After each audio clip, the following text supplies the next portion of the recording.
जर तुम्हाला या गरमीच्या दिवसात स्वयंपाक करायचा कंटाळा येत असेल आणि झटपट काहीतरी खावंसं वाटत असेल, तर ही 2 in 1 रेसिपी नक्की करून पहा.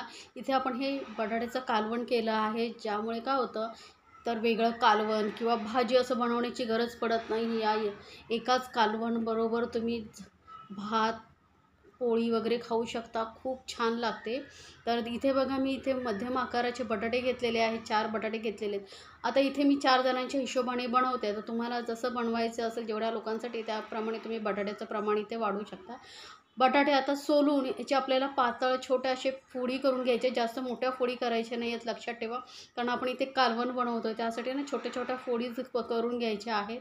स्वच्छ पाण्याने 2-3 वेळा धुवून घ्यायचं, म्हणजे जो स्टार्च वगैरे असतो तो निघून जातो. आता गॅसवरती मी एक कुकर ठेवलं आणि त्यामध्ये 2 चमचे तेल घेतलेले. तेल जसं गरम होईल ना, तसं यामध्ये अर्धा चमचा जिरं घालायचं आहे. जिरं चांगलं तडकू द्यायचं आहे. जिरं तडकलं का यामध्ये ना आपण घालणार आहोत कढीपत्ता. थोडंसं कढीपत्त्याची पानं घालायची आहेत. कढीपत्ताही चांगला बघा मस्त तडतडतो आहे. त्यानंतर इथे एक मध्यम आकाराचा कांदा बारीक चिरून घेतलेला आहे, तो घालून घ्यायचा आहे. आणि कांदा आपल्याला चांगला असा परतून घ्यायचा आहे. हे कालवण बनवलात ना, तर जास्त मेहनत न करता तुम्ही झटपट असं चटपटीत काहीतरी चांगलं खाऊ शकता. तर नक्की करून बघा आणि मला कमेंट्समध्ये जरूर सांगा. आता कांदाही आपला बघू शकता थोडासा लालसर होत आलेला आहे. त्यानंतर यामध्ये आपल्याला घालायचं आहे टोमॅटो. तर एक मोठ्या आकाराचा टोमॅटो मी बारीक चिरून घेतलेला आहे. टोमॅटो असं लाल लाल घ्यायचा, म्हणजे कलर खूप छान येतो कालवणाला. आता टोमॅटोही चांगला सॉफ्ट होईपर्यंत आपण हा तेलावरती कांद्याबरोबर परतून घ्यायचा आहे. गॅस इथे एकदम मीडियमवरती ठेवायची, लक्षात ठेवा. आणि मीडियम गॅसवरती कांद्याबरोबर टोमॅटो चांगलं शिजवून घ्यायचा आहे.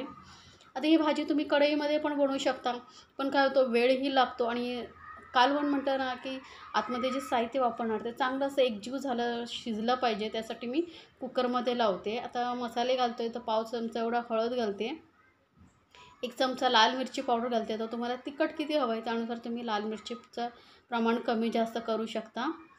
पाव चमचा एवढा गरम मसाला घालते.